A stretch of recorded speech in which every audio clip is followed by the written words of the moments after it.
Hi Rohan. Hi darling. నమస్తే. నమస్తే పా. Welcome to TV5. Pleasure. So మొత్తం బేస్ వచ్చేసింది, కెమెరా స్టార్ట్ అవ్వగానే బేస్ మొత్తం వచ్చేసింది. డార్లింగ్ అదే కదా డార్లింగ్, బేస్ ఆల్వేస్ ఉంటుంది, but I use it when it's must and necessary అంతే. నమస్తే అప్ప. అప్ప నమస్తే పా. పా.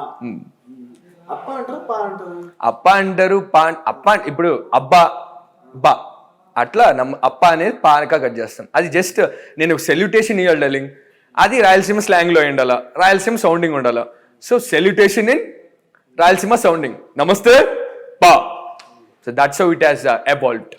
సో డార్లింగ్ ఇప్పుడు చేస్తున్నది ఏంటంటే మొత్తం దేవరా సినిమాలో ఆ ఆడిషన్, ఆ రీల్స్ వాటితో ఫుల్గా ఇదైపోయింది. అక్కడి నుంచి నాకు క్లిక్ అని చెప్పొచ్చు బాగా. అయ్యో లేదు darling, that's just by product of this whole process. First Thandel audition దగ్గర నుంచి వైర్లేం డార్లింగ్. ఫస్ట్ మన 1 million వ్యూస్ వచ్చింది అక్కడి నుంచే. తండేల్ ఆడిషన్ డిసెంబర్ లో ఇచ్చా. ఆ తండేల్ ఆడిషన్ ప్రాసెస్ కూడా కొద్దిగా యాక్చువల్ ఏంటంటే మంగళవారం కంటే ముందు నీకైతే ఆర్ట్స్ ఆఫీస్కి వెళ్ళా. అప్పుడు వాచ్మెన్ గుర్తుపట్టుకున్నా, నేనే आप जिसके लिए ढूंढ रहे हो वो यहाँ पे नहीं आप जाइए అన్నాడు. నా టైం వచ్చినప్పుడు మళ్ళీ వస్తారు అనుకున్నా. మంగళవారం చేసిన తర్వాత వెళ్ళా. ఇప్పుడు అదే వాచ్మెన్ గుర్తుపట్టాడు డార్లింగ్. గుర్తుపట్టిన తర్వాత ఆ మంగళవారం మీకు ఏదైనా అన్నాడు. ఆశ్చర్యం ఏంటంటే అతను హిందీ అయినా ఏదైనా హంజీ అమ్మ यहाँ पे एक ऑफिस के लिए ढूंढ रहे हैं అంటే हाँजी हाँजी कौन से ऑफिस అన్నాడు. Thandel movie office. वो यहाँ पे नहीं है, आप एक काम कीजिए, आप वेट कीजिए, मैं एक आदमी को बुला रहा हूँ అన్నాడు. లోపలికి వెళ్ళేసి ఒక మేనేజర్ ఎవరినో పిలిచారు, గనా అని. గనా కాదు ఏదో పేరు గుర్తులేదు, బట్ అతన్ని పిలిస్తే అతను నన్ను గుర్తుపట్టి అతను తండేల్ ఆఫీస్ లొకేషన్ చెప్పి అక్కడ ఉండే ఒక ఏడీ నెంబర్ ఇచ్చి ఆ ఏడీని పోయి కలిసేసి ఈ హోల్ ప్రాసెస్ చెప్పా. When you're in the right path, when you're in the right you know journey, universe will you know cooperate with you. So అతను చెప్పడం, నేను పోయి ఇయటం. అక్కడ ఛాన్స్ రాలేదు డార్లింగ్. నాకు వచ్చిందా రాలేదనేది మ్యాటర్ కాదు, నేను అటెంప్ట్ చేయగలిగా, ఆ పిల్లాడి కనపడగలిగా, నా ఆడిషన్ని చందు మొండేటి సార్ దగ్గరికి తీసుకెళ్ళగలిగా. సో అది పెట్టా, ఆ హోల్ జర్నీ నేను పెట్టా. అప్పుడు సందీప్ కృష్ణన్న అండ్ తదితరులు సినీ ప్రముఖులు నాకు కామెంట్స్ చేశారు, అది వైరల్ అయింది. అక్కడి నుంచి ఏమైంది, నేను రైతుగా వ్యవసాయంగా వీడియోస్ చేస్తూ ఉంటాను కదా, అది సినిమా రెండు కోఆర్డినేటివ్గా అక్యూములేటివ్గా ఈ జర్నీ అనేది కొద్దిగా ఒక డిఫరెంట్ ప్రొజెక్షన్ అనేది నాకు ఏర్పరిచింది అనమాట. రైతా యాక్టరా, యాక్టింగ్ ఫార్మరా, ఫార్మింగ్ యాక్టరా, రెండునా అనే కన్ఫ్యూజన్ లోంచి ఒక క్లారిటీ వచ్చేసి ఆ క్లారిటీ వల్ల వచ్చిన గ్రోత్ అనమాట ఇది. ఇప్పుడు కొంతమంది నీకు కామెంట్స్ లో కానీ ఎవరైనా పల్లవి ప్రశాంత్ ఏమైనా నువ్వు ఫాలో చేస్తున్నావా ఇలా అనే వాళ్ళు ఉన్నప్పుడు నువ్వేముంటావు? ఆబ్వియస్లీ డార్లింగ్, జనాలు ఒక రెసింబ్లెన్స్ అనేది తీసుకుంటారు కదా. ఇప్పుడు యాక్టింగ్ అలా కనపడదు, యాక్టింగ్ ఎప్పటికో వస్తుంది, సంవత్సరానికి 2 ప్రాజెక్టులు వస్తే లేదంటే. బట్ రైతు పరంగా నేను వీడియోలు తీసేటప్పుడు అతను కొద్ది వైరల్ అయినాడు కాబట్టి నా ప్రొజెక్షన్ అనేది అట్లా ఉంటుంది. టు బి హానెస్ట్ చెప్పాలంటే I have started my farming videos since 2020 corona టైంలో. నేను BTech second year second sem చేస్తామంటే కరోనా వల్ల ఆగిపోతే అప్పుడు నేను వచ్చేసి నేను వ్యవసాయం చేస్తున్నా, చదువుకొని ఉన్నా, ఈ సమాచారాన్ని నాకు తెలిసిన సేద్య శైలిని ఈ కొద్దిపాటి సమాచారాన్ని అందరికీ అందజేద్దామనే ఆలోచనతో I was doing agriculture videos by being as a farmer, by being as a villager in English లో మాట్లాడుతూ అగ్రికల్చర్ మీద వీడియోస్ తీయడంతో అది కొద్దిగా వైరల్ అయింది అనమాట. నాకు టిక్టాక్ ఇట్లా యూనో బాహ్య ప్రపంచానికి చేరువుగా ఉండడం నాకు నచ్చదు. బట్ ఆ ఇనిషియేషన్ చేద్దాము, ఏదో చేద్దాం అంటే చేసిన. అప్పుడు 1 month లో నాకు 70K ఫాలోవర్స్ వచ్చారు టిక్టాక్ లో. ఆ ప్రాసెస్ లో ఒక సీరియల్ అక్క చూసి నాలో ఉండే టాలెంట్ గుర్తించి నాతో కొద్ది రోజులు మాట్లాడి తర్వాత నాకు సీరియల్ రెఫర్ చేసింది. అట్లా వచ్చేసా. తర్వాత కూడా నేను వీడియోలు చేస్తాను, సీరియల్ చేస్తూ వీడియోలు మొత్తం చేసిన. బట్ ఒక సబ్జెక్ట్ మీద నేను ఎప్పుడు వీడియోలు తీయలే కదా. నేను ఒక సబ్జెక్ట్ మీద తీయలే. నమస్తే పా, నేను దీనికోసం పోరాడుతున్నా. నమస్తే పా, నేను సేద్యం చేస్తున్నా, నేను ఒక చిన్ని నటుని అవుదాం అనుకుంటున్నా. నమస్తే పా, నా గమ్యం విజయం నేను చేరదాం అనుకుంటున్నా అన్న. I don't have any particular subject. I was just doing my self, enjoying my self, involving my self అంతే. అందువల్ల నేను వైరల్ కాల. ఆయన ఒక సబ్జెక్ట్ పెట్టుకున్నారు కాబట్టి అది చేసి వైరల్ అయినారు. సో ఆ బిగ్గర్ ప్రాజెక్ట్ నా మీద పడింది తప్ప I have been doing since so long. అచ్చా. సో మంగళవారం దేవరా ఇప్పుడు ఇంకా ఫస్ట్ డార్లింగ్ సీరియల్ తర్వాత సీరియల్ 2 హీరోలుగా ఛాన్స్ వచ్చిన తర్వాత దాన్ని వదిలేసుకొని సినిమా హీరోగా చేసిన తర్వాత 2 షెడ్యూల్ అయిన తర్వాత ఆ సినిమా ఆగిపోయిన తర్వాత ఎక్కడి నుంచి మొదలు పెట్టాలా, ఎవరిని సంప్రదించాలా, ఎవరిని అడగాల, ఎలా వెళ్ళాలో అనే సందిగ్ధం సంశయం లో నుంచి మళ్ళీ స్క్రాచ్ నుంచి మొదలు పెడతా అనుకొని నేడు ఓ Surya all right it's all right ఎవడైతే ఆకలితో ఉన్నాడో వాడిని ఎప్పుడు ఆపలేడురా రూల్ ఇన్ దిస్ జంగల్ మొదలు పెడతా మళ్ళీ స్క్రాచ్ నుంచి మొదలు పెడతా అని వాల్తెర్ వేరేలో ఒక చిన్న రౌడీ క్యారెక్టర్ చేసి ప్రకాష్ రాజ్ సార్ గ్యాంగ్ లో ఒక్కరుగా బాబీ సార్ నా టాలెంట్ ని చూసి నాకు 3 సార్లు కాల్ చేశాడు. ఒకసారి నేను పులిమేక వెబ్ సిరీస్ లో ఉన్నా సార్ అంటే సర్లే తమ్ముడు అన్నాడు. తర్వాత నేను ఊర్లో మా నాయనకి సేద్యంలో సాయం చేస్తామన్నా అప్పుడు టైట్ షెడ్యూల్ మారేడుమిల్లిలో ఆ బాబీ సింహ గారిని కొట్టేసింది. ఆయన కొట్టేసింది కన్నడ విలన్ వాళ్ళ బామర్ది సీన్. అప్పుడు ప్రకాష్ రాజ్ సార్ పోలీస్ ఒక తలకాయ ఇసిరేసి నాకు మన బిజినెస్ కంటిన్యూ అవ్వాలంటే నీకు కావాల్సింది నేను ఇచ్చా, నాకు కావాల్సింది ఒకటి అంటే అప్పుడు వచ్చి ఏం కావాలో కోరుకో అంటే నా తమ్ముడి మీద చేసి నీ బామర్ది నేను చంపేస్తా అంటాడు. అప్పుడు ఆయన అరుంధతిలో ఫస్ట్ లో ఉంటాడు కదా, రండిరా రండి అనేటప్పుడు వస్తాడు కదా, ఆయన చేశారు ఆ క్యారెక్టర్. బట్ అది యాక్చువల్లీ ఫస్ట్ నాకు వచ్చింది. నేను ఇంకా 7 ఉండడంతో వద్దు తమ్ముడు నువ్వు కష్టపడి ఆడి నుంచి కారు వేసుకొని రావటము, ఇక్కడ వర్షం ఎక్కువ పడుతుంది మధ్యలో నీకేమన్నా జరిగితే అది కాక బాబీ సింహ గారు ఒకటే రోజు డేట్ ఇచ్చారు, నువ్వు నన్ను నమ్ముకున్నా నేను నీకు అన్యాయం చేయను అన్నారు. అక్కడ అది పోయింది. 3వసారి వైజాగ్ వెళ్ళా. బట్ అక్కడ నాకు రావాల్సిన రోజులు కొన్ని అనివార్య పరిస్థితుల వల్ల వేరే వాళ్ళకి వెళ్ళిపోయింది. తర్వాత 4వసారి ఈ రౌడీ క్యారెక్టర్. ఇందులో నేను ఖాళీగా ఉండకుండా నా సెల్ఫ్ యూనో ఇగ్నిషన్తో కొన్ని సీన్స్లో ఊరికే అట్ట కదలడము అండ్ డైలాగ్ ఇనిషియేషన్, వాడి కన్నుకు మనదన తేడాలే పెద్ద మెంటల్లా కొడుకోడు అని డైలాగ్ ఉంటారు రవితేజ గారి గురించి. అది చెప్పడంతో అట్లా ఎవాల్వ్ అయింది బాబీ సార్కి. Forever I owe him, I you know love him for the rest of my life. సినీ ప్రస్థానం మొదలైంది ఆ సినిమా నుంచే. సో ఇన్స్టా జర్నీ ఏంటి అసలు? ఇన్స్టా అదే కదా చెప్పా కదా, ఈ సినిమా యాక్టరు ఈ తండేలు మూవీకి తిరగటము. ఆల్రెడీ తండేలు మూవీ టైంకి నేను మంగళవారం చేసేస్తున్నా, మంగళవారంలో కనపడ్డా కూడా మళ్ళీ జర్నీ ఎక్కడ ఆపకుండా ఆ హై అనేది ఫీల్ కాకుండా మళ్ళీ స్క్రాచ్ నుంచి మొదలు పెడుతున్నాడు. ప్రతి ఒక్క అవకాశం ఒక నూతన అవకాశంగా భావిస్తూ ప్రతి ఒక్క అవకాశాన్ని ఒక అరుదైన ఆయుధంలా అనుకుంటూ మళ్ళీ మొదలు పెడుతున్నాడే అనే ఇది ఆ ఫైర్ కనపడింది. అండ్ ఎక్కడ డెల్లింగ్ ఒకటే నాకు తెలిసి నేను ప్రయత్నిస్తున్నాననే ఒక జర్నీ జనాలకు నన్ను చేరువ చేయాల. ఎంత ప్రయత్నించినా వీడు ప్రయాసం చెందకుండా ఆ ప్రయాణంలో ఎక్కడ నిర్వీర్యపడిపోకుండా నిరుత్సాహపడిపోకుండా ఎనర్జీని కోల్పోకుండా వెళ్తానే ఉన్నాడు.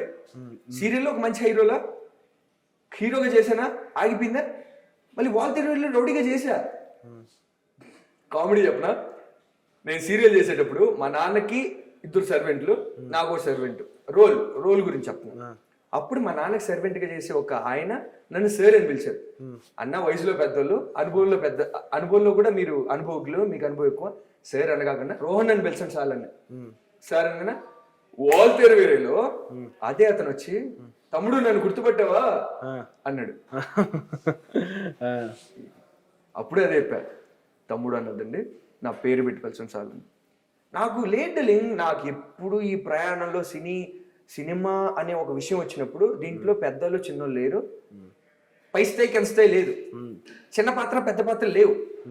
ప్రతి ఒక్క పాత్ర ప్రాముఖ్యమే, ప్రతి ఒక్క అడుగు ముఖ్యమే. అదే నమ్మిన.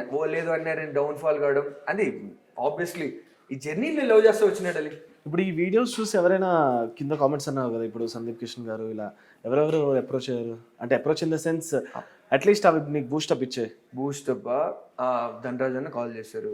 ధనరాజ్ అన్న మాట్లాడాడు, చాలా బాగా మాట్లాడాడు. మా నాన్ని మా మాస్టర్ గారు ఎలా ఉన్నారు అన్నాడు. ఇంక గెటప్ సీన్ అన్న దేవరా సిక్స్ లో పరిచయం ఆ అన్న ఎంకరేజ్ చేశారు. యాక్టర్ చింటూ అన్న ఎంకరేజ్ చేశారు. ఇప్పుడు కిరణ్ బోరం అన్న డైరెక్ట్ మెసేజ్ చేశారు నాకు. బాగా అనిపించింది. ఆఫీస్కి పిలిపించి మాట్లాడి ఇట్ వాస్ టోటలీ అన్ఫర్గెటబుల్. చాలా బాగా మాట్లాడారు అన్న. అన్న మా కడప కదా, రాయలసీమ నుంచి వచ్చిన ఒక హీరో. సో తమ్ముడు నీకేం సాయం కావాలన్నా నేను ఉంటా, నేను చేస్తా అన్నారు. అన్న నాకు సాయం వద్దన్నా, నాకు పాత్ర కావాలన్నా, నాకు ఒక సినిమాకి అవకాశం కావాలన్నా అని నేను ఏ పొద్దు రానన్నా, నేను అవకాశాన్ని సంపాదించుకొని వచ్చి అన్నగా నీ ఆశీర్వాదం కోసం వస్తానా, నీ మంచి ఆలోచన కోసం, మంచి ఒక మాట కోసం వస్తాను అని చెప్పిన ఆ అన్నకి ఇంత డెల్లింగ్. ఇంకా అంతకు మించి గుర్తులో బట్ చాలా మంది అయితే చేసే డెల్లింగ్ ఇంక అంతే వాళ్ళే. ఇప్పుడు ఏంటి దేవర గురించి ఏంటి? సెట్స్ దేవరా దేవరా డైలాగ్ ఉంటుంది కదా డార్లింగ్ టీజర్ లో, అది నా లైఫ్ కి చాలా బాగా అనిపిస్తుంది. అప్పుడప్పుడు ధైర్యానికి కూడా తెలియదు అవసరానికి మించి తను ఉండకూడదని, అప్పుడు భయానికి తెలియాలి తను రావాల్సిన సమయం వచ్చిందని. వస్తున్నా దేవరా ఏముండాలి, దేవరా అసలు అన్ఎక్స్పెక్టెడ్. ఈ వాల్తేర్ వేరేలో చూసినా ఘన అన్న నన్ను పిలిచారు, పిలిపించిన తర్వాత ఓన్ డేలాగ్ ప్రిపేర్ కమ్మన్నారు. ఓన్ డేలాగ్ మన లైఫ్ లో ఫస్ట్ ఏమన్నా అంటే ఆచార్యదేవ ఏమంటివి లేదా పాంచాలి పంచపత్రిక, లేదంటే ఎందువాడు ఇట్లాంటి ఏమన్నా నాకు సెట్ అయ్యేటి, నా బయస్ సెట్ అయ్యేటి వాడుతా ఉన్నా. But total new scenario, own dialogue, own situation, own scene. అప్పుడు ఏం చేసిన, ఎన్టీఆర్ సార్ అరవింద్ సమేత వీరరాఘవలో ఎంట్రీ సీన్ అప్పుడు నాగబాబు గారు చనిపోయినప్పుడు ఆ కంప్లీట్ బ్లాంక్ స్టేజ్ లో ఉంటాడు. అసలు నాయన చనిపోయినాడని బాధపడాలా, వాళ్ళ వర్గపు జనాలు, ఈయన నాయకుడు, ఈయన కింద బతికే జనాలందరూ చంపబడుతున్నారని బాధపడాలా, వాళ్ళని కాపాడాలా, ఏం చేయాలో అర్థం కానీ బ్లాంక్ స్టేజ్ లో ఉన్నప్పుడు తర్వాత రియాక్ట్ అయ్యి నేను ఇట్టే ఉంటే నన్ను చంపేస్తారు, నా వాళ్ళు అనామకులు అయిపోతారు, అనాథలు అయిపోతారు, మా ఇంట్లో మగదిక్కులేడు, నాయన చచ్చిపోయా, మామ చచ్చిపోయా, ఇంట్లో అత్తకు మొగుడు లేక అమ్మ లేక ఒక్కడే కదా మగదిక్కు. ఆ రివాల్ట్ అనేది సడన్ గా వచ్చేస్తుంది కదా. ఒకవేళ అప్పుడు ఆయనకి డైలాగ్ ఉంటే, ఆయన డైలాగ్ చెప్పుంటే ఎంత గాంభీర్యంగా ఎంత భయంకరంగా ఉంటుంటుంది ఊహించుకొని నేను డైలాగ్ రాసుకున్నా.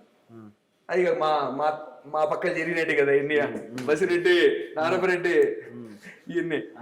అప్పుడు అది చెప్పడం, ఆ బేస్ లో చెప్పడం, కింద పడడం, ఏడవడం, కన్నీళ్ళు రావటం, ఇదంతా చూసి ఆయన పైకి లేపి ఘనాన్ని అన్న, darling it's been quite while since I've seen such realistic rustic talent, చాలా హైట్స్కి వెళ్తావు డార్లింగ్. ఈ సినిమాలో ఏదో క్యారెక్టర్లో నేను పెట్టడానికి పిలిపించా, కానీ ఏ క్యారెక్టర్లో నిన్ను పెడితే నీ టాలెంట్ కనీసం అది ఒక స్కోప్ ఇవ్వకుండా, అది నీకు ఉపయోగపడకుండా పోయి నీకు యూస్లెస్ అయిపోతుందేమో భయం నాలో వచ్చింది. నీకు మంచి క్యారెక్టర్ ఇస్తా, అది నేను అట్టండి అని చెప్పడం, క్యారెక్టర్కి నువ్వు 100% చేస్తావు, ఆ క్యారెక్టర్ కూడా నీకు 100% న్యాయం చేస్తుంది అనే రకంతో ఇచ్చారు. ఎన్టీఆర్ సార్ పక్కన నిలబడి ఉంటా, ఆయన్ని చూసినా, ఆయన్ని టచ్ చేసిన, షేక్ హ్యాండ్ తీసుకున్నా, ఆయన చేత మంగళవారంలో నేను ఉండాను అని ఆయనే గుర్తించి నన్ను దగ్గరికి పిలిచి మాట్లాడేటట్టు నేను చేసుకున్నా. చాలా darling Devara it's life time opportunity for me. ఎన్ని డేస్ జరిగింది షూట్? ఒక కరెక్ట్ గుర్తులేదు డార్లింగ్, ఒక 45 రోజులు జరిగి ఉంటుంది అనుకుంటున్నా. మొత్తం ఎన్టీఆర్ గారు కాకుండా ఇంకా అదర్ సెట్స్ లో ఇంకా చాలా మంది ఉండి ఉంటారు కదా. ఎన్టీఆర్ సార్ చూసిన, సైఫ్ అలీ ఖాన్ సార్ని చూసిన, శ్రీకాంత్ సార్ని చూసిన, ప్రకాష్ సార్తో మాట్లాడినా, ఎందుకంటే వాల్తేర్ వేరేలో మనకు టచ్ ఉంది కదా, మాట్లాడినా. ఇంకా ఆ అక్కని జాహ్నవి కపూర్ అక్కడ చూసిన, గెటప్ సీన్ అన్నతో మాట్లాడుతూ ఉన్నా. ఆయనతోనే కదా, ఆయన క్యారవాన్ పక్కన మా caravan. So it was quite a beautiful journey darling. గోవాకి మొదటి తూరు పోయినా బాగా అనిపించింది. ఇట్స్ లైక్ బాగా వచ్చాయి డార్లింగ్, బాగా వచ్చాయి. అంటే 2 సీన్స్ డైలాగులు ఉండేటి ఎగిరిపోయినాయి, బట్ ముందెంతలో రోల్ సూర్య దిస్ ఇస్ ఐబే అని గుర్తుపెట్టేలా, రికగ్నైజ్ చేసుకొని రిజిస్టర్ చేసుకునేలా ఉన్నాయి. మరి పెద్ద డార్లింగ్ ఏం darling, mass darling cinema. Saif Ali Khan గారు సీనియర్, పెద్ద ఎన్టీఆర్ అన్న, ప్రకాష్ సార్, శ్రీకాంత్ సార్, తారక్ పొన్నప్ప కన్నడ ఆయన, మలయాళం ఆయన చాకో గారు, ఇంతమందికి సపరేట్ గ్యాంగ్, ఇంతమందిలో మనకి యాడ్ ఉంటుంది. ఉన్నంతలో దైవేచ్ఛ కళ్ళకద్దుకొని ప్రసన్నలా స్వీకరించాల్సిన, చిన్నది పెద్దది లేదు. నేను అదే డార్లింగ్ చెప్పింది, చిన్నది పెద్దది లేదు. దేవరా అనేది నా లైఫ్ లో ఒక యాక్టింగ్ లెసన్, ఒక బ్యూటిఫుల్ ఎక్స్పీరియన్స్, అన్ఫర్గెటబుల్ మూమెంట్. ఎందుకంటే నేను నేర్చుకున్న డార్లింగ్, నేను నటన విద్యార్థిని. దేవరా అనేది నా లైఫ్ లో beautiful internship, beautiful work shop. ఈ కథ ఏంటి, బిగ్ బాస్ కథ ఏంటి? బిగ్ బాస్ కథే ఉంది డార్లింగ్. ప్రతి ఒక్క ఆస్పైరింగ్ యాక్టర్, ఒక కామనీరు, ఒక స్ట్రగ్లింగ్ సర్వైవరు, నా టాలెంట్ ని 100 మందికి చూపించుకోవాలా, నాకు డిజర్వ్ చేసుకునే రికగ్నిషన్ ని నేను సంపాదించుకోవాలా అనే తపన కలిగిన ప్రతి ఒక్కరు ట్రై చేసే ఒక అద్భుతమైన ప్లాట్ఫామ్. సినిమా ఉందా, సినిమాలో నేను నటించి సినిమా జనాల దగ్గరికి పోయి, జనాలు నన్ను గుర్తుపట్టి నాకు గుర్తింపునిచ్చి, తర్వాత ఏదన్నా పెద్ద పాత్రలు వచ్చి, ఆ పెద్ద పాత్రల తర్వాత ఒక సినిమా ఆపర్చునిటీ వచ్చి, ఆ సినిమాలో నేను హీరోగా చేసి, దాన్ని సరిగ్గా ప్రమోషన్స్ చేసిన తర్వాత సరిగ్గా ఈ కథ నచ్చి, తర్వాత వాళ్ళు నాకు గుర్తింపు కీర్తినిస్తే అప్పటికి నాకంటూ ఒక పేరు వస్తుంది, రోహన్ సూర్య కనుమరెడ్డి. అబ్బా, ఈ అబ్బి సేద్యం చేసుకుంటున్నాడు, ఈ అబ్బి సక్రమంగా సభ్యత సంస్కారంతో మెదుగుతున్నాడు, సినిమాల్లో బాగుండాడు, ఎంత ఎదిగిన అహంకారం, ఈర్ష్య, కోపం, ద్వేషం, పగలు ప్రతీకాలు, కుతంత్రాలు ఏమి లేకుండా స్వచ్ఛంగా ప్రశాంతంగా ఉండాడు అని అప్పుడు గుర్తుపడతారు. బట్ బిగ్ బాస్ కాసుకొని కూర్చో ఉంటారు, ఇట్లా చూస్తూ ఉంటారు. Obviously, absolutely, never before opportunity గడ్డలింగ్. జనాలంతటి జనాలు కూర్చొని ఉండి, మేము చూస్తున్నావురా, నీ టాలెంట్ ఏమన్నా చూపించు, నీ క్యారెక్టర్ ఏమన్నా చూపించు, మేము ఆదరించడానికి, అభిమానించడానికి, అభినందించడానికి సంసిద్ధంగా ఉన్నామని ఉంటారు. సో ఆబ్వియస్లీ డెలింగ్, ఇప్పుడు నేను యాక్టర్ అవ్వాలా, ఒక మంచి హ్యూమన్ అవ్వాలా, గుర్తింపు, అటెన్షన్ అనేది, కాన్సన్ట్రేషన్ అనేది మనకు, నీకు, నాకు, ప్రతి ఒక్కరు కోరుకునేది, అందరు కోరుకునేది. బట్ ఆ కోరికకు నువ్వు అర్హుడువా లేదా అనేది జనాలు డిసైడ్ చేస్తారు. అంటే ఇప్పుడు ఈ మధ్య ఏమైపోయిందంటే ఒరిజినాలిటీ అనేది ఇన్ఫ్లుయెన్సింగ్ బట్టి వచ్చేస్తుంది. అంటే మన లోపల ఉన్నది అది కనిపించట్లేదు ఇన్స్టాగ్రామ్ లో వీడియోస్ బట్టి, లేదంటే బయట జనాలు మనల్ని గుర్తించాలన్నప్పుడు మనం క్యారెక్టర్ డెవలప్ చేస్తాం. ఒరిజినల్ క్యారెక్టర్ ఎవరిది ఏంటి అనేది గుర్తించడానికి చాలా టైం పడుతుంది. అది చాలా దగ్గరగా ఉన్న వాళ్ళకే మన ఒరిజినల్ క్యారెక్టర్ తెలుస్తుంది. ఇప్పుడు నువ్వు ఒక హాఫ్ అన్ అవర్ 1 hour మాట్లాడిన ఒరిజినల్ క్యారెక్టర్ ఇదే నేను చెప్పలేదు, because you were in dilemma. ఇది అలవాటు అయిపోయింది జనాలకి. నువ్వు సోషల్ మీడియాలో ఏం చూపిస్తున్నావు, వీడియోలో ఏం చూపిస్తున్నావు, నువ్వు ఎలా మాట్లాడుతున్నావు, ఇది నువ్వు ఒరిజినల్ క్యారెక్టర్ లేదా, ఇది ఎక్కడ ప్లే చేస్తున్నావు, ఇది కూడా యాక్టింగ్ అయిపోయింది. బయట కూడా మనం యాక్టింగ్ లోనే బతుకుతున్నాం కదా. సో వీ కాంట్ జడ్జ్ అనమాట, ఈయన పర్సనాలిటీ ఇదని చెప్పలేం. సో ఒరిజినల్ రస్టిక్ పర్సనాలిటీ అనేది చాలా దగ్గరగా ఉన్న వాళ్ళకి మాత్రమే తెలుస్తుంది ఏంటనేది. డలింగ్, నేను ఒక్క విషయం అయితే చెప్తా డలింగ్. నాకుండే 2,27,000 మంది తమ్ముళ్ళు, అక్కలు, అమ్మలు, అన్నలు, ఆప్తులు, ఆత్మీయులు, వీళ్ళందరికీ 70% నేను తెలిసిపోయిన డలింగ్. ఒక్క విషయం నేను నమ్ముతా డలింగ్, నేను ఇండస్ట్రీలోకి వచ్చింది కెమెరా ముందర నటించడానికి, కెమెరా బయట నేనేందని నేను చూపించుకోవడానికి నాకంటూ ఒక ప్లాట్ఫామ్ని ఏర్పరచుకుని, అది ఇన్స్టాగ్రామ్. నేను యాడ్ నుంచి మొదలుపెట్టినా, నేను యాడుండా, ఏం చేస్తున్నా, ఏం సినిమాలు చేస్తున్నా, ఏం పాత్రలు పోషిస్తున్నా, నా ఆలోచన శైలి ఎటువంటిది, నా విధానాలు, వ్యవహారాలు ఎటువంటివి అని అందరికీ అందజేస్తున్నా. ఇప్పుడు డీపెస్ట్ వర్షన్ చెప్పాల్సిన పనిలే, బట్ ఈ అవుటర్ మోస్ట్ వర్షన్ అయితే చూపిస్తున్నానా.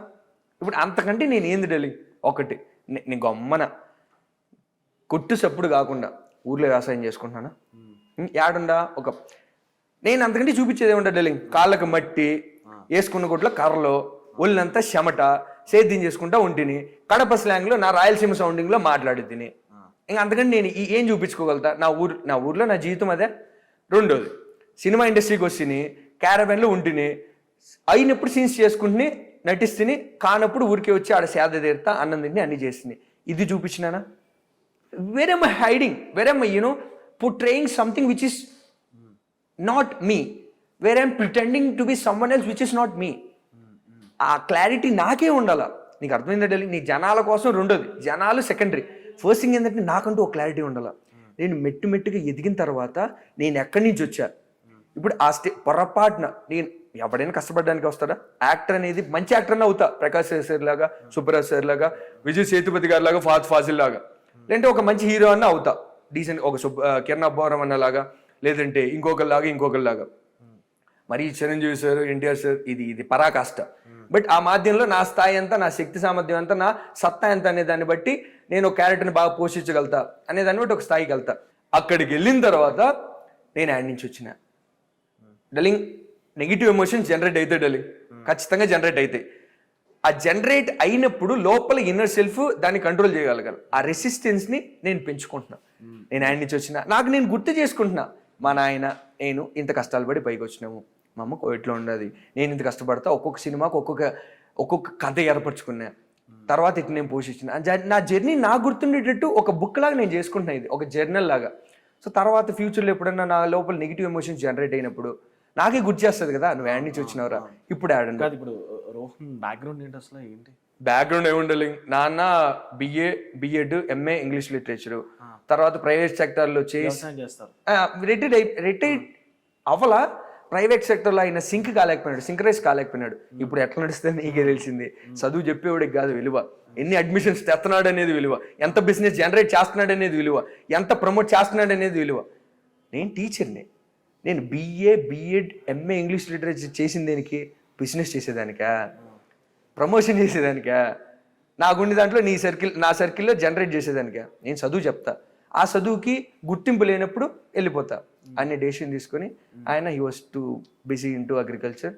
ఆయన సాటిస్ఫాక్షన్ని, ఆయన ఏమంటారు సింఫనీని ఆడెత్తుకున్నాడు అంతే. నన్ను ఇంక వదిలేసినాడు. నా జీవితం నాది అయిపోయిందిరా, నీ జీవితం నీది, ఎట్టు బతుకుతో బతుకు. The most beautiful part about this whole journey is మా నాయన కానీ మా అమ్మ కానీ ఎన్ని కష్టాలు ఉన్నాయి, ఎంత ఇబ్బందులు ఉన్నా ఏ పుద్దెగా నోరు తెరిచి నువ్వు అది ఎంచుకోకరా, నువ్వు వెనక్కి మాకు సహాయపడు, మాతో పాటు ఉండు అని ఏ బుద్ధి చెప్పాల. మా కోసం కష్టపడంలా. నీ జీవితం ఏమైనా చెయ్యి, నీకు మనశ్శాంతి ఉండదా? నువ్వు సుఖపడుతున్నావు అంటే మేము ఖచ్చితంగా ఆపుండేవాళ్ళం. నువ్వు కష్టపడుతున్నావు, నువ్వు ఏమంటావు అన్డీవియేటెడ్ కాన్సన్ట్రేషన్తో, అన్డిస్ట్రాక్టెడ్ ఫోకస్తో, అన్లిమిటెడ్ డెడికేషన్తో వర్క్ చేస్తున్నావు.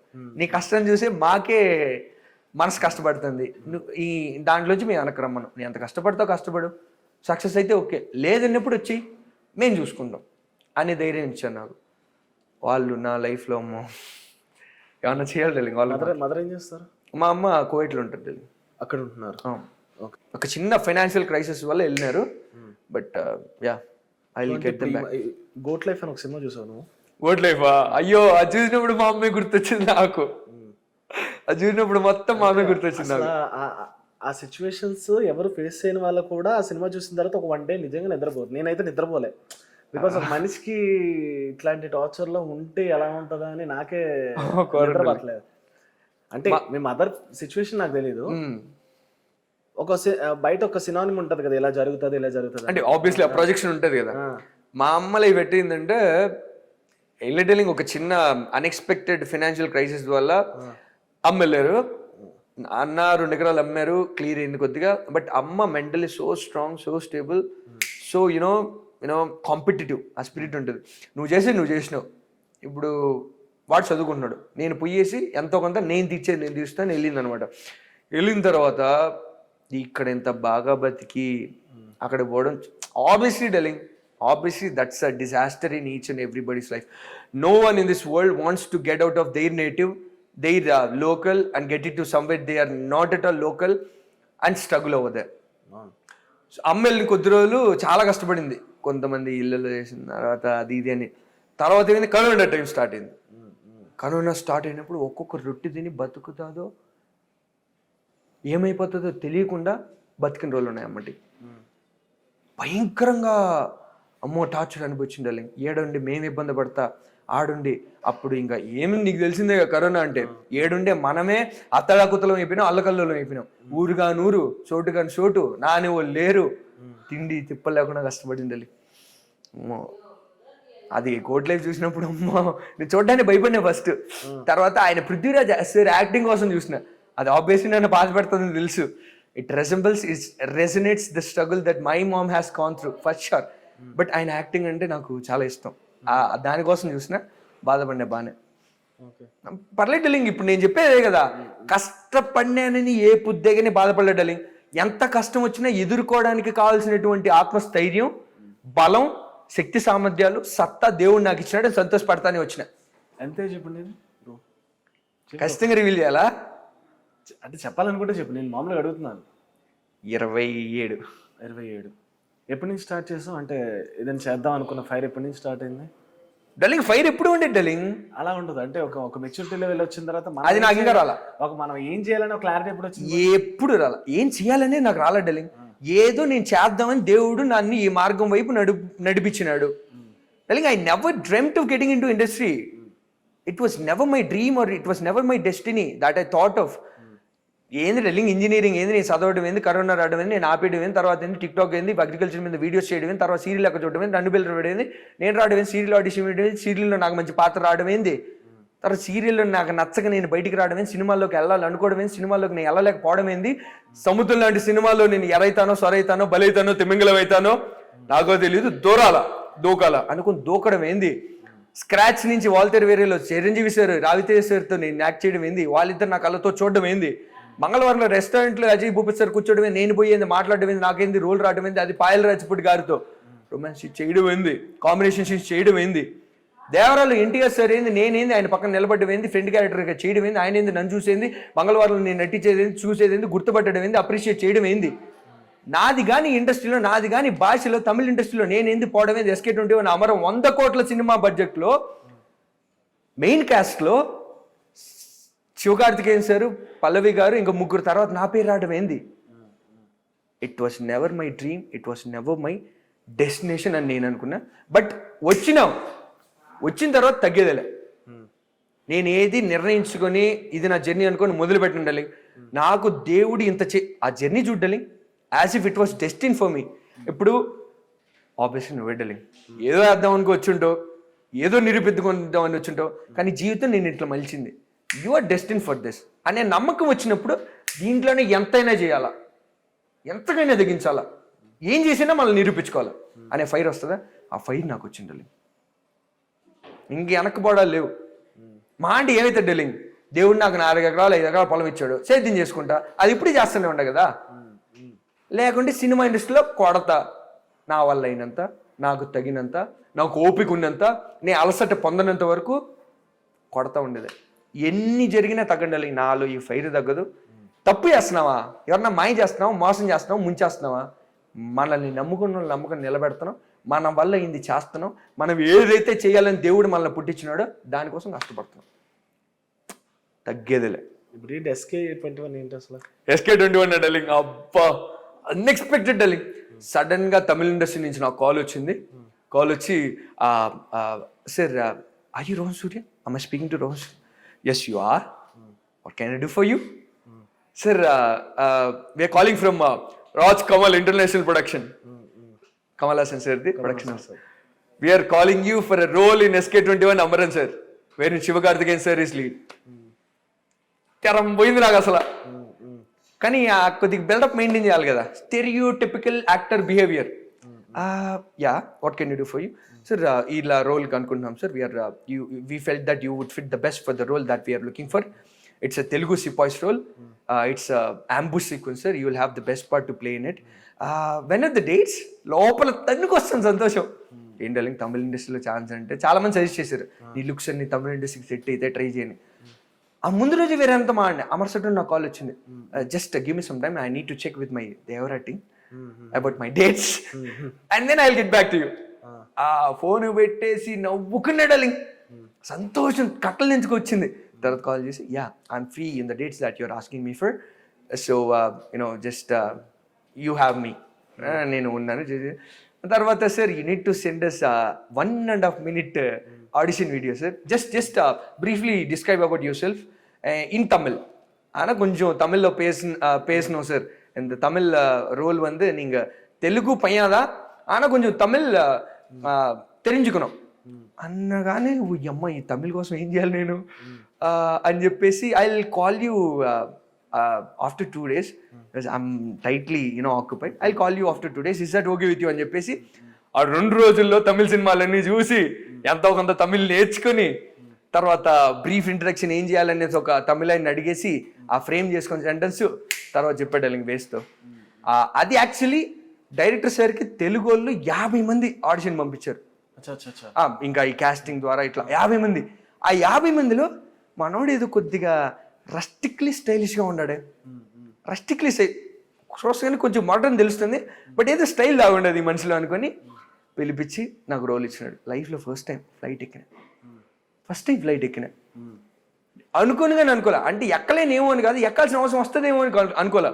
అట్లాంటిది నన్ను ఫ్లైట్ ఎక్కించి నాకు విలువిచ్చి నన్ను ఫ్లైట్ ఎక్కించి నాకు కొంచెం వ్యయాన్ని వెచ్చించి నాకు ఆర్మీ సోల్జర్ లాంటి పాత్రించింది. జై జవాన్ జై కిసాన్ అంటారు. నేను ఇన్ని రోజులు రైతుగా బతికినా, బట్ జై జవాన్ అనడానికి నాకు లోపల నుంచి రావటంలా. బట్ ఈ పాత్రతో గర్వంగా జై జవాన్ జై కిసాన్ అని చెప్పుకోదగ్గ పాత్ర. తమిళ్ నేర్చుకున్నావు మరి? சம்மண்ணல கத்துக்கிட்டா ఏనా యోసిరికా ఎం పత్తి నీங்க 25 రోజుల్లో ఆడున్నా కదా, ఈ 2 రోజులు ఏదో అయిపోయింది. నా அந்த படம் காக ஷூட்டிங் வந்து 25 நாள் இருக்கிறது, கொஞ்சம் நேரத்துல கத்துக்கிட்ட தமிழ் தான் நான் இப்போ பேசுறது. డలింగ్ నవ్విలేస్తా డలింగ్ ఒక్కటే చెప్తా డలింగ్, అవకాశం రానంత వరకే అవకాశం వచ్చిందా దాన్ని ఏమైనా చేసి I will definitely dive into the role, dive into the opportunity and will definitely seek something out of it. ఖచ్చితంగా అది అటెన్షన్ కానీ, గుర్తింపు కానీ, లేదంటే ఆ రోల్ చేయడం వల్ల నన్ను ఎవరన్నా చూసి అక్కడి నుంచి ఏమన్నా జనరేట్ అవ్వడం కానీ, ఏదైనా అవకాశం రానంత వరకే. వచ్చిందా నెగ్గే తీరుతా, సద్వినియోగం చేసుకుంటా, సార్థకం చేసుకుంటా. Super Rohan, all the best. Super success అవ్వాలని కోరుకుంటున్నాను. Love you telling. మంచి జర్నీ ఉంది, ఇంకా సూపర్ జర్నీ నీకు ఫ్యూచర్లో రావాలని కోరుకుంటున్నాను. All the best. Love you telling. And I just have something to tell you. You are that class, you are that smooth, you are that composed guy. I've seen, very few of such. ఆ journey కానీ నేను ఇంటర్వ్యూకి చూస్తాను కదా, obviously నేను interview చేస్తున్నా అంటే కొద్దిగా నా బ్యాక్గ్రౌండ్ చెక్ చేయాలి కదా. When you have called me you would have done little sees. నాకు అనిపించింది ఆ ప్లెజెంట్నెస్, ఆ కంపోజ్డ్, ఆ ప్రొఫెషనాలిటీ చాలా బాగా అనిపించింది.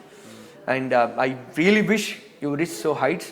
అండ్ డెఫినెట్లీ ఎంతైతే నేను ఎదిగినా, ఎంతైతే నువ్వు ఎదిగినా, నేను ఆడినా నువ్వు ఆడినా will definitely resonate and resemble our success. Love you darling. So that's it guys, this is RJ Mahi signing off.